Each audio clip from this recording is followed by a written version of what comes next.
నిద్రలో కూడా జై తెలంగాణ యాత్ర వస్తుంది, కళలో కూడా కేసీఆర్ కనబడుతుంది.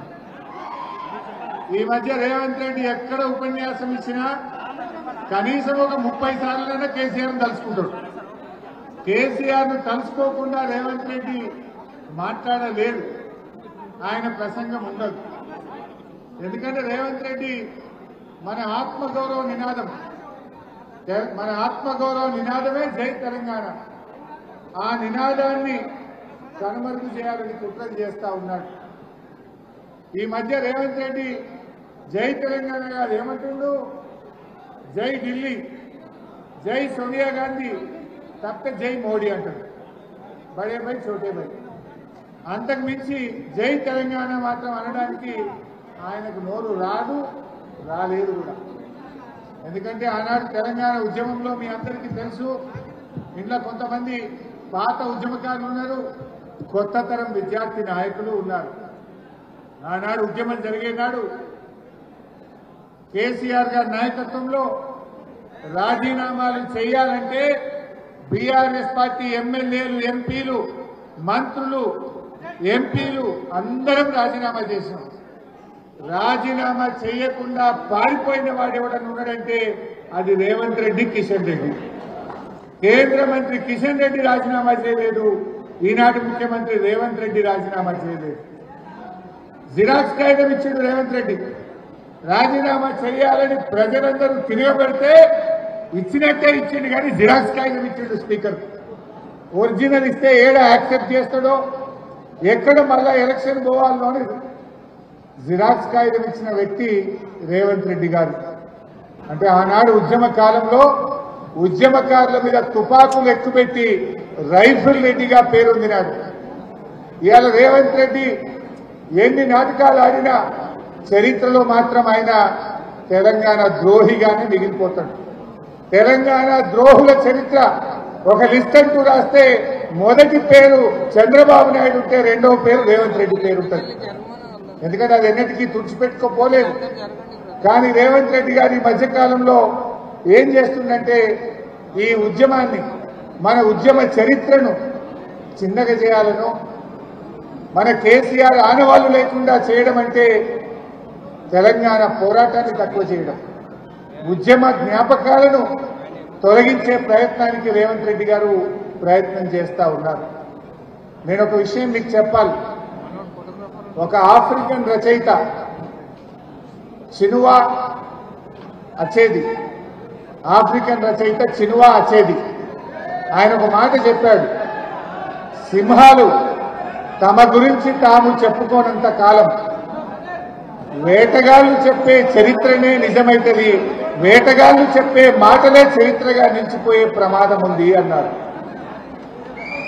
అందుకే ఈరోజు రేపటి తరం నాయకులుగా, రేపటి భవిష్యత్తు నాయకులైనటువంటి మీరు, మనము మీకు ఒక మాట నేను చెప్పాలని అనుకుంటా ఉన్నా.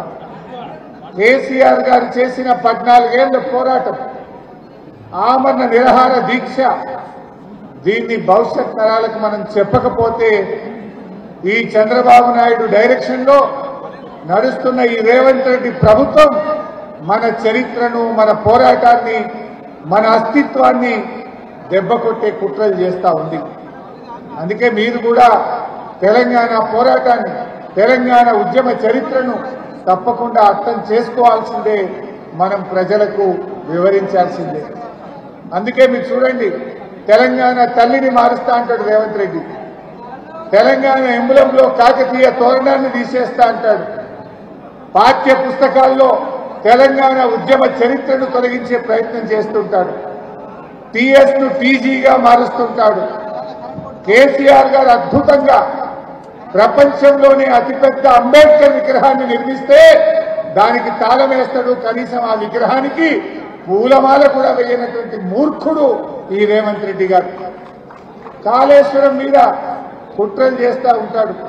ఇలా రేవంత్ రెడ్డి మన తెలంగాణ ఉద్యమ జ్ఞాపకాలను, మన అస్తిత్వాన్ని, మన పోరాటాన్ని ఇవాళ కనుమరుగు చేయడానికి కుట్రలు చేస్తా ఉన్నాడు. అందువల్ల మనం, రేపటి తరం నాయకులైన మీరు తప్పకుండా మన అస్తిత్వాన్ని మనం కాపాడుకోవాలి. భవిష్యత్ తరాలకు అందించాల్సినటువంటి గురుతరమైన బాధ్యత మనందరి మీద కూడా ఉంది. ఎందుకంటే ప్రపంచంలో ఏ ఉద్యమమైనా ఏ పోరాటమైనా యువతతోనే ప్రారంభమవుతుంది, విద్యార్థులతోనే ప్రారంభమవుతుంది. తెలంగాణ తొలి దశ ఉద్యమం కూడా 1969లో విద్యార్థి ఉద్యమాలతో ప్రారంభమైంది. మలిదశ ఉద్యమానికి ఊతమిచ్చింది. చివరి దశలో అద్భుతమైన పోరాట రూపం కల్పించింది కేసీఆర్ నాయకత్వంలో మన యూనివర్సిటీల్లోని విద్యార్థులే అని చెప్పి కూడా నేను గుర్తు చేస్తా ఉన్నా. అందువల్ల ఇవాళ మీరు కూడా రేపటి తరం నాయకులు. కేసీఆర్ గారు ఎంతో మందిని ఆనాటి విద్యార్థి నాయకులను ఎమ్మెల్యేలుగా, ఎంపీలుగా, కార్పొరేషన్ చైర్మన్లుగా, కమిషన్ మెంబర్లుగా ఉన్నతమైన స్థానానికి ఆనాడు కేసీఆర్ గారు తెచ్చారు. వాళ్ళందరూ ఎవరో మీకు తెలుసు, ఇక్కడే ఉన్నారు నాయకత్వంలో. మీలో కూడా రేపు తప్పకుండా బీఆర్ఎస్ పార్టీ కేసీఆర్ గారి నాయకత్వంలో మీలో కూడా రేపు కాబోయే కార్పొరేషన్ చైర్మన్లు ఉన్నారు, ఎమ్మెల్యేలు ఉన్నారు, ఎంపీలు ఉన్నారు, మున్సిపల్ చైర్మన్లు ఉన్నారు. నాయకత్వం ఎక్కడి నుంచో పుట్టదు, మీ నుంచే, విద్యార్థుల్లో నుంచే నాయకత్వం పుడుతుంది, యువత నుంచే నాయకత్వం పుడుతుంది. అందువల్ల మిత్రులారా, మీరు కూడా తెలంగాణ అస్తిత్వాన్ని, తెలంగాణ భవిష్యత్తును మనం ముందుకు తీసుకొని పోవాలి.